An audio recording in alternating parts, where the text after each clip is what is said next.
التکویر کی ابتدائی آیات۔ الحمدللہ وکفی وسلام علی عبادہ الذین اصطفی، خصوصا علی سید الرسل وخاتم الانبیاء وعلی آلہ واصحابہ الاتقیاء۔ اما بعد فاعوذ باللہ من الشیطان الرجیم، بسم اللہ الرحمن الرحیم۔ اذا الشمس كورت واذا النجوم انكدرت واذا الجبال سيرت واذا العشار عطلت واذا الوحوش حشرت واذا البحار سجرت وَإِذَا النُّفُوسُ زُوِّجَتْ وَإِذَا الْمَوْءُودَةُ سُئِلَتْ بِأَيِّ ذَنبٍ قُتِلَتْ وَإِذَا الصُّحُفُ نُشِرَتْ وَإِذَا السَّمَاءُ كُشِطَتْ وَإِذَا الْجَحِيمُ سُعِّرَتْ وَإِذَا الْجَنَّةُ أُزْلِفَتْ عَلِمَتْ نَفْسٌ ما احضرت۔ اس سورۃ مبارکہ کا نام التکویر ہے، جو اس کی پہلی آیت میں کورت کے مادہ سے لیا گیا ہے۔ ترتیب کے لحاظ سے اس سورۃ مبارکہ کا نمبر 81 ہے۔ نازل ہونے کے اعتبار سے یہ سورۃ مبارکہ 7ویں نمبر پہ نازل ہوئی، یعنی اسلام کے بالکل ابتدائی دور کی یہ سورۃ مبارکہ ہے۔ 29 آیات اور 1 رکوع پر یہ سورۃ مبارکہ مشتمل ہے۔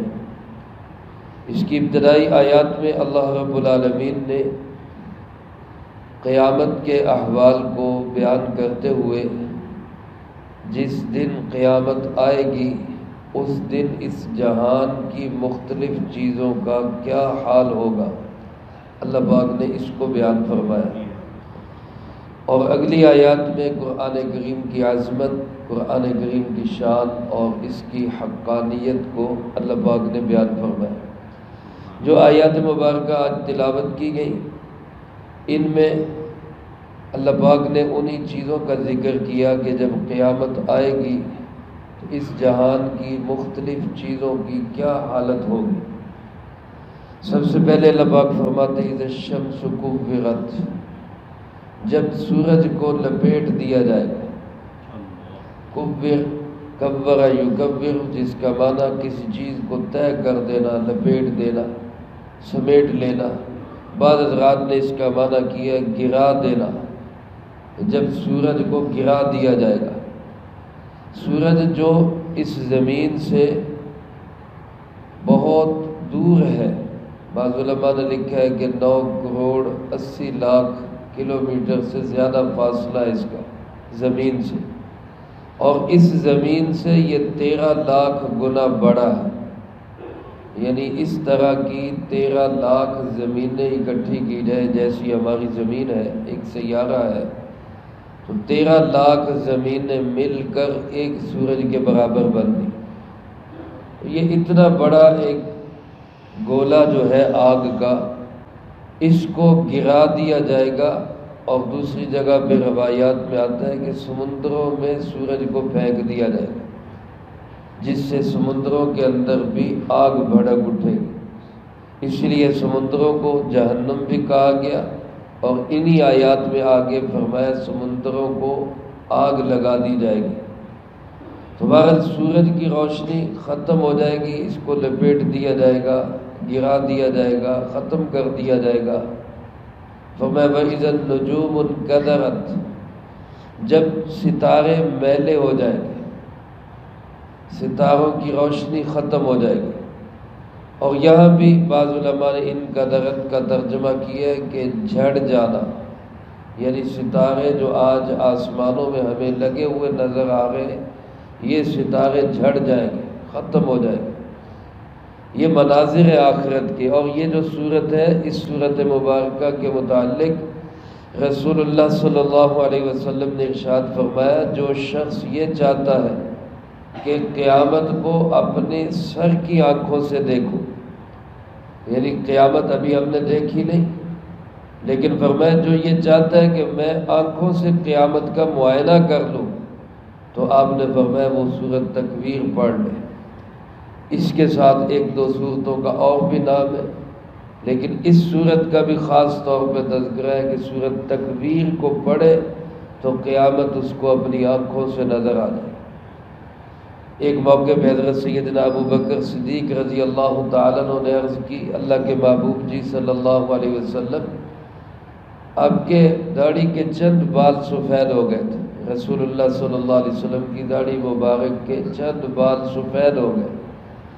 تو یار غار حضرت سیدنا ابو بکر صدیق رضی اللہ تعالیٰ عنہ نے بے تکلفی میں عرض کی، اللہ کے محبوب آپ پہ بھی بڑھاپے کے آثار آ گئے، آپ پہ بھی بڑھاپے کے آثار آ گئے. تو سرکار دو عالم صلی اللہ علیہ وسلم نے فرمایا کہ مجھے چند صورتوں نے بوڑھا کر دیا.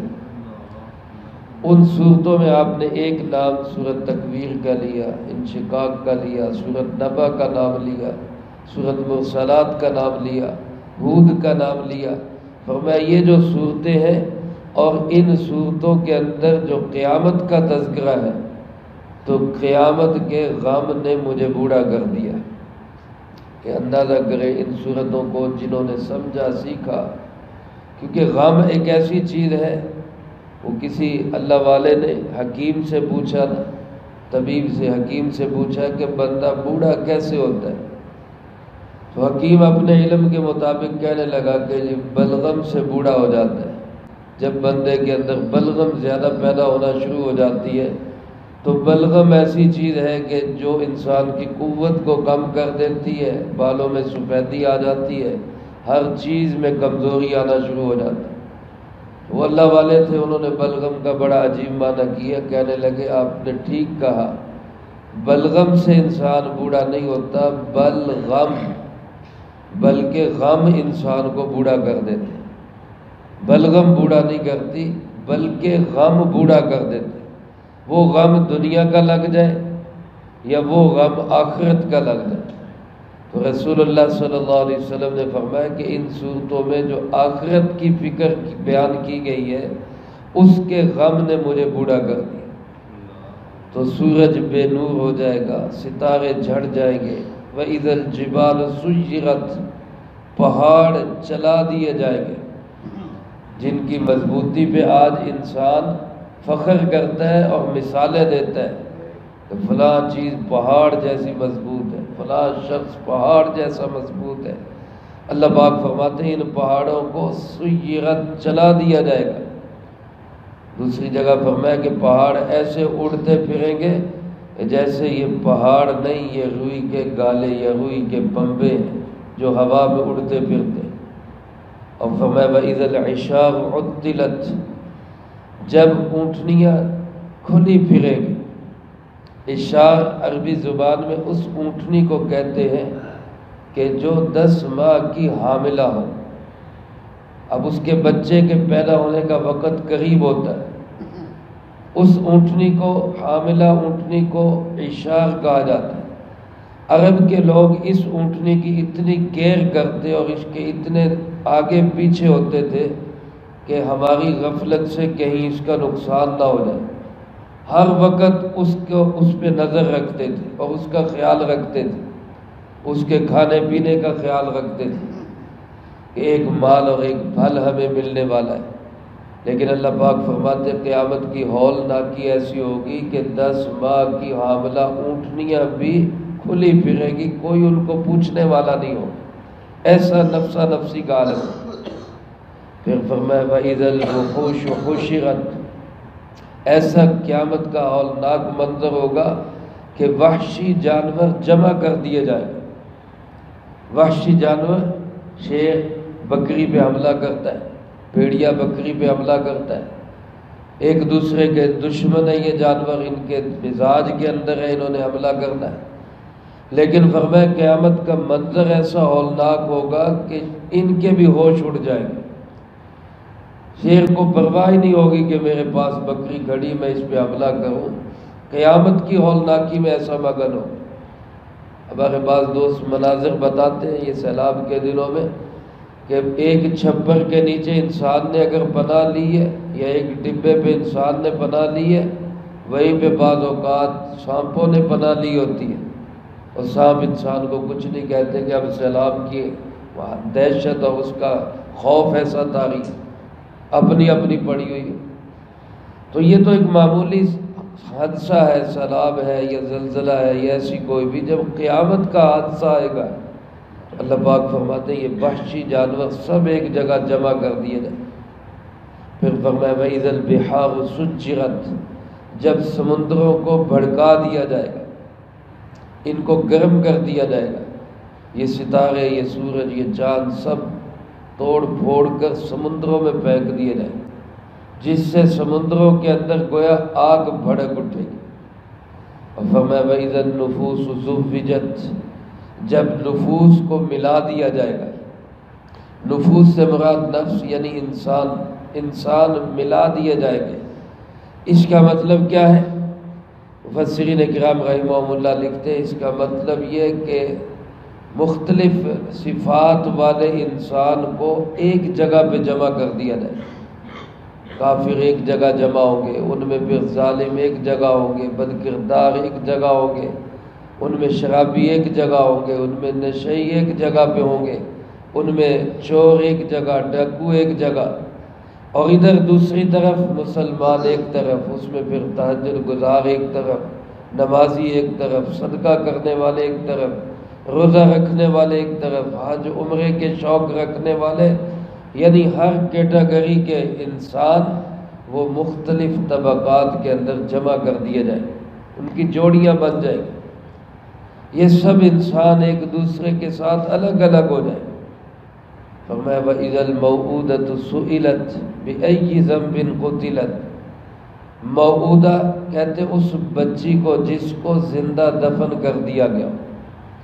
فرمایا جب بچیاں جو زندہ دفن کر دی گئی تھی ان سے سوال کیا جائے گا کہ بِأَيِّ ذَنبٍ قُتِلَتْ، کس جرم میں تمہیں قتل کیا گیا، تمہارا گناہ کیا تھا. ویسے تو قیامت کے دن ہر ظلم کے متعلق سوال ہوگا، لیکن یہاں خاص طور پہ جو فرمایا زندہ درگور کی گئی بچیوں سے پوچھا جائے گا تمہیں کیوں سزا دی گئی. تو علماء فرماتے ہیں اس کے خاص ذکر کرنے کی وجہ یہ ہے کہ بچی تو معصوم بچی، پھر اس کو مارنے والا اپنا باپ، اس کے سوال کا مطالبہ کون کرے گا؟ وہ کسی کا رشتہ دار ہو، وہ تو مارا جائے تو وہ کہتا ہے یار میرا رشتہ دار تھا میں کیس کروں گا، میرا بچہ تھا میں کیس کروں گا. اس کو تو خود باپ نے مارا، اس کا کیس کون کرے گا؟ تو اللہ پاک فرماتے ہیں کہ اس کا کیس ہم خود کریں گے. اس کو عدالت میں آج کل کی زبان میں ہم کہتے ہیں نا عدالت نے سو موٹو ایکشن لے لیا، خود ایکشن لے لیا. تو گویا اس زندہ دفن کی ہوئی بچی جس کا وارث خود قاتل ہے، اس کا ایکشن اللہ رب العالمین خود لیں گے اور پوچھا جائے گا بتاؤ تمہیں کیوں قتل کیا گیا. میرے عزیز دوستو اس معاشرے کے اندر بچی کو بوجھ سمجھا جاتا اور ایسے ظالم تھے بعض لوگ کہ بچیوں کو پیدا ہوتے ہی دفن کر دیتے. ان بچیوں کو سہارا دیا تو جناب محمد کریم صلی اللہ علیہ وسلم نے سہارا دیا. آپ صلی اللہ علیہ وسلم کے ایک صحابی حضرت صعصع ابن ناجیہ رضی اللہ تعالی، ان کا نام ہے صعصع، ان کا پوتا مشہور شاعر فرزدق حضرت علی کرم اللہ وجہہ کا خاص شاگرد تھا.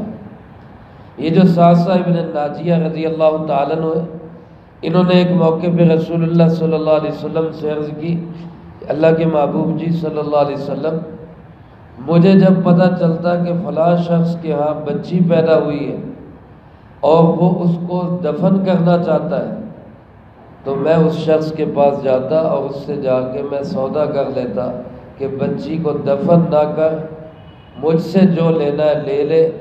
بعض اوقات میں نے ایک بچی کے بدلے میں 2 اونٹنیاں 1 اونٹ مال دے کر بچی کو خرید لیا کہ اس کو دفن نہ کر مجھے دے دے۔ فرماتے ہیں کہ میں نے ایسے 300 سے زیادہ بچیوں کو دفن ہونے سے بچایا اور ان کی پرورش کی۔ اچھے لوگ بھی تھے، ہر معاشرے میں ہوتے ہیں۔ آج کل ہم بعض اوقات کہہ دیتے ہیں سارے ایک جو ہو گئے، سارے ایک جیسے ہمیشہ نہیں ہوتے، 5 انگلیاں کبھی بھی برابر نہیں ہوتی۔ اچھے لوگ بھی ہوتے ہیں، برے لوگ بھی ہوتے ہیں۔ اس معاشرے میں جیسے برائی کرنے والے تھے، بچیوں کو زندہ دفن کرنے والے تھے، تو وہاں سعد ابن ناجیہ رضی اللہ تعالیٰ عنہ جیسے خدا ترس انسان بھی تھے جو اپنا مال دے کر ان بچیوں کو بچاتے اور ان کی پرورش کرتے۔ تو پوچھنے لگے اللہ کے محبوب جی کیا میری اس نیکی کا صلہ بھی مجھے ملے گا؟ تو میں نے زمانہ جاہلیت میں کی تھی نا، اب تو اسلام آ گیا، تو کیا اب میری نیکی کا صلہ بھی ملے گا؟ تو آپ نے فرمایا کہ ایک صلہ تو اللہ نے تجھے دنیا میں ہی دے دیا کہ میرا صحابی بنا دیا، کلمے والا بنا دیا۔ کیا پتہ تیری اسی نیکی کے صلے اللہ نے تجھے ہدایت دی، یہ صلہ تو تجھے دنیا میں ہی مل گیا، آگے جو آخرت میں ملے گا وہ تو اللہ جانتا ہے کیا ملے گا۔ تو ایسے لوگ تھے جنہوں نے بچیوں کو زندہ دفن کیا۔ تو اللہ پاک فرماتے ہیں ان بچیوں سے پوچھا جائے گا بتاؤ تمہیں کس پاداش میں قتل کیا گیا؟ فرمایا بھائی الصحف نشرت، جب صحیفے پھیلا دیے جائیں گے، ہر انسان کا نامہ اعمال کھول کے اس کے سامنے رکھ دیا جائے۔ اقرأ کتابک، اپنا اعمال نامہ خود پڑھ لے۔ کفا بنفسک اليوم علیک حسیبا، خود فیصلہ کر کے تیرے ساتھ کیا ہونا چاہیے۔ ذرا سوچو میرے بھائیو، تصور کرو ہمارے نامہ اعمال اگر کھل کے سامنے آ جائے، آج دنیا میں دور نہ جائے، صرف پچھلے 24 گھنٹے کا اعمال نامہ، میں نے کل اس وقت سے آج اس وقت تک کیا کچھ کیا ہے، وہی سامنے آ جائے تو شاید شرم کے مارے ہم آنکھ اٹھانے کے قابل نہ رہیں۔ اللہ ہماری حفاظت فرمائے۔ تو یہ اعمال نامے کھلیں گے، سب کچھ سامنے آئے گا۔ اس بات کو اللہ پاک بتا رہے کہ خیال کرو کیا درج کر رہے ہیں۔ فرمایا وَإِذَا السَّمَاءُ كُشِطَتْ، جب آسمان کی کھال ادھیڑ دی جائے گی۔ آسمان جس نے آج اوپر کی ساری چیزوں کو دیکھنے سے ہمیں روکا ہوا ہے، اس کی کھال ادھیڑ دی جائے گی، اس کو کھول دیا جائے گا، یہ دروازے ہو جائے گا، اور اوپر کے سارے مناظر ہمیں نظر آنے لگے۔ اور فرمایا وَإِذَا الْجَحِيمُ سُعِّرَتْ، جب جہنم کی آگ کو اور بھڑکا دیا جائے۔ سعر تسعیر سے ہے، جس کا معنی ہوتا ہے آگ کو اور زیادہ تیز کرنا۔ جہنم کی آگ تو پہلے ہی دنیا کی آگ سے 70 گنا تیز ہے، جب اس کو اور تیز کیا جائے گا تو اس کا کیا عالم ہوگا۔ اور فرمایا وَإِذَا الْجَنَّةُ أُزْلِفَتْ، جہنم بھڑکا دی جائے گی اور جنت قریب کر دی جائے گی۔ دیکھیں گے میدان حشر میں سب لوگ جنت کے مناظر، پہاڑیں سب سامنے ہوں گی۔ اللہ پاک فرماتے ان حالات میں جب یہ سارے حالات پیش آئیں گے تو پھر ان حالات میں کیا ہوگا؟ عَلِمَتْ نَفْسٌ مَا أَحْضَرَتْ، ہر نفس جان لے گا کہ اس نے آگے کیا بھیجا۔ ہر ایک کو پتہ چل جائے کہ میں اپنی زندگی کے اندر آگے کیا بھیج رہا ہوں، اچھے اعمال کر رہا ہوں یا برے اعمال کر رہا ہوں۔ ما احضرت، کیا حاضر کر رہا ہوں میں۔ آج میرے بھائیوں جس کو یہ فکر اور یہ سوچ لگ جائے کہ میں آگے کیا بھیج رہا ہوں، اس کی زندگی سیدھی ہو جائے۔ چوری چھوڑ دے، فراڈ چھوڑ دے، کرپٹ آدمی کرپشن چھوڑ دے، اور بے ایمان بے ایمانیاں چھوڑ دے، دغا باز دھوکے دینا چھوڑ دے۔ جب انسان کو پتہ چل جائے کہ میں آگے کیا بھیج رہا ہوں، اور ہماری نمازوں کی صورتحال بدل جائے، اگر ہمیں پتہ چل جائے نا ہم جو نماز پڑھ رہے ہیں یہ آگے جا رہی ہے، اللہ کے سامنے پیش ہو رہی ہے، تو ہماری نمازوں کی کیفیت بدل جائے، دعا کی کیفیت بدل جائے، ذکر کی کیفیت ہماری بدل جائے۔ ہماری نماز، دعا، ذکر، تلاوت، پڑھائی وہ پھس پھسی سی کیوں ہے کہ ہم بھی کہتے ہیں پتہ نہیں تھا کچھ لبنا بھی کہ نہیں لبنا، ایویں کری جانا۔ اس یقین کے ساتھ کہ میں جو عمل کر رہا ہوں میرا ہر عمل آگے جا رہا ہے، آگے درج ہو رہا ہے، آگے نوٹ ہو رہا ہے، تو پھر دیکھیں اعمال کی کیفیت کیسے بدلتی ہے۔ اللہ پاک ہمیں اس کا یقین نصیب فرمائے۔ یہ قیامت کے وہ مناظر ہیں جن کو انسان اپنی کھلی آنکھوں سے دیکھ سکتے ہیں۔ اللہ ہمیں ان مناظر کو سن کر یقین نصیب فرمائے اور ان کے مطابق اپنی آخرت کو صحیح بنانے کی توفیق نصیب فرمائے۔ جو کہا سنا اس کو زندگی میں لا کے دوسروں تک پہنچانے کی توفیق عطا فرمائے۔ جس طرح ہمارے حافظ صاحب نے بڑی اچھی خوبصورت بات فرمائی، ان مدارس کا بڑا ہی فائدہ ہے اور بہت زیادہ برکات اللہ پاک کی ان مدارس کی برکت سے ہمیں نصیب ہوتی ہے۔ پھر اس میں قرآن پاک کی تعلیم انسان سنے، روزانہ بیٹھے دیکھے سوچے۔ آج کتنی چیزیں قیامت کے متعلق ہمارے سامنے آئی ہیں، انسان دن بھر ان کو سنے اور سوچے اور پھر سمجھے کہ بھئی میرے ساتھ